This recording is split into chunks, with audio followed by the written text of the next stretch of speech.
It's a pretty hard thing to define, isn't it? Because I think it's probably different for everybody. It's the warm feeling you get inside your chest that just makes the day completely fly by. Content. Love. Peace. Happiness. Supercalifragilisticexpialidocious. Winning!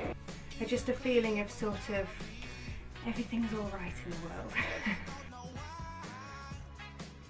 I think happiness is the overwhelming sensation of joy. To me, it's all about sort of whatever comes your way, being happy with it. For me, happiness is that moment when you can look around and just go, I wouldn't change a thing, everything is perfect. Things falling into place, things feeling right, things feeling peaceful, things feeling good, but not always peripherally emotionally happy. I pick on my sister all the time when she's working, and getting a chance to have a sip of her relentless and Red Bull makes me hyper and happy and keeps me up all night. Jesus talks in the Bible about happiness in the context of Matthew chapter 5, where he talks about the Beatitudes. He talks about people who are blessed, and maybe we could use that same word to understand happiness. Oh wow. Seeing other people happy, helping people, having a good laugh on with all my friends, and doing what I love to do, which is cooking, and seeing myself succeed in exams. It's actually very deep. I would say happiness is Kirtan. Kirtan is the praising of God through music. To me, that is happiness. Waking up in the morning and think life is good. Happiness for me is finding out a new band and then talking about it on our show. Oh. For me as a Christian, happiness relates to our service of God, our understanding of sharing God's love in the world.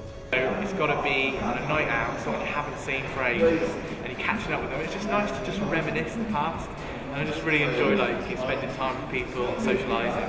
That's sort of what defines happiness for me. I'm changing my happiness. My happiness is listening to good music and playing on the Xbox without roof. It's not just about peripheral big grin on your face, and sometimes that's a part of it. It's having a deep sense of contentment and well-being. And it isn't just a God thing, it's very much relational to the people around me, family, church, community. That's where the definition of happiness comes to me. আমার কাছে happiness মিন করে আমার বাচ্চা ধরে যে সময় আমি কাটা খানিয়ে খাবাই নমাজ পড়ি মা বাবার কথা স্মরণ করি এটা আমার Picking on my mum because she can't speak English properly. Happiness is something which you want to do, which makes you, without being cheesy, makes you feel good inside, whether that be by family and friends. When she says spinach, which the English word for a vegetable, she says is Spanish, and it always makes me laugh. It is something that is personal, yet at the same time not exclusive. That's really important. It isn't just gained from me being happy.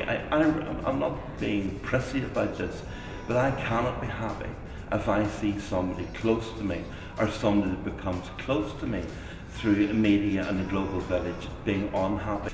So in a sense, actually our Guru tells us that whether pain comes your way or the joys of life come your way, you accept it happily.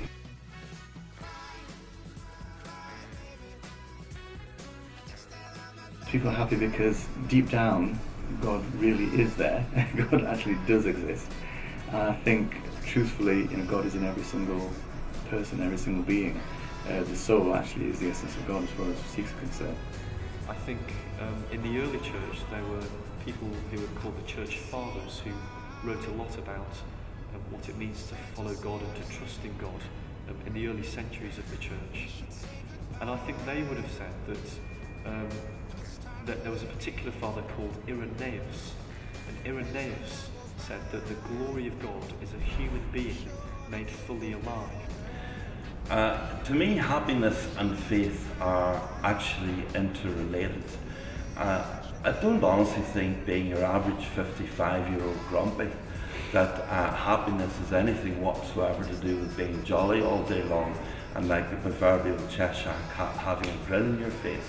It does come from something much, much deeper. Islama happiness mean hore shoklor ekonota takle family takle sele me ekhano takle sundo eta hilo Islama boro happiness Quran Sharif orto orto auto hilo Islama boro happiness. God's will is that actually every single creature and every single thing we see has God contained in it as well. That's also a truth that Sikhs believe, and therefore you treat everybody with love and respect, because it doesn't matter what faith or nationality or colour or gender or anything they are, everybody's created by the same creator, the same God. Now for me, I think that when I see a human being who is alive to God in their lives, they are joyful people. They're people who almost shine in some way, a bit like a saintly person you might expect to shine. So for me, it will be about being an alive human being, and therefore glorifying God. It's to do with having a sense of purpose and having a sense of reason and having a sense of at least one of the whys being answered. Vis-a-vis, there's a sense of direction in life, not a curtailing, grey discipline kind of existence, but just having a sense of meaning and purpose and reality, even in the dark times, as well as the good ones and the bright ones. It's about the eternity that comes after here as well. So that gives a real purpose in life. It gives a real sort of reason for being here and reason for doing things in a particular way. I think I've often heard of people who are religious, who have a practicing faith, who are prayerful people, as living longer. And certainly there's a lot of people that I meet on a day-to-day basis who get to a ripe old age, many of whom, I guess, through their faith, through their understanding of God and their relationship with Jesus, have discovered an element of humility in their lives. They've also discovered forgiveness in their lives. I think that perhaps as human beings we can hold grudges against people, we can carry burdens. The Christian faith gives an opportunity for people to be freed from those burdens, to be free from sin. That is what God is.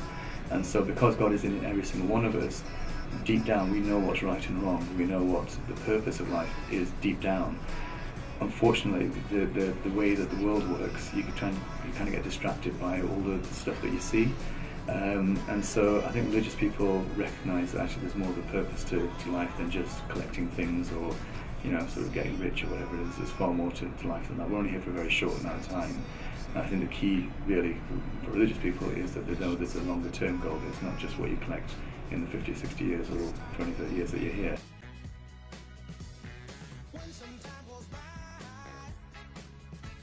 I think money can certainly help you to become happy. Obviously you can buy a nice car and a big house, but that doesn't necessarily make you happy. If you're made happy by the small things, then money's not going to help with that. Money, for me, I think it helps you through life. It aids you through life. But at the end of the day, it can't really sort of make you happy. Happiness in material well-being will never, ever, ever find it. I love a jag.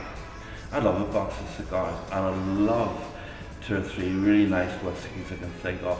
But I know at the end of the day, it's a very pleasant, but they don't actually give anything like eternal happiness, and they certainly don't give anything like value or well-being or contentment, and they don't bring peace either. It really would help me to have lots of money and be able to go buy a car and things like that. But at the end of the day, how's that helping my relationships? I could have no friends, and I personally would be really upset and really sad. And I would sulk all evening, I'd be in my room, and I'd just be watching rom-coms all day. I think that money can facilitate happiness.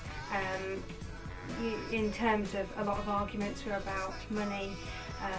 If you have more money, you can do the things that are often quite pleasurable. Speaking Nirbanate, he tells us there's no happiness in wealth or things. There's no happiness in the illusions of sort of films or dramas or plays or anything like that. There's no happiness in travelling around the world. There's only happiness. The only happiness, real happiness, is in praising our Creator, because that is the purpose that we're here.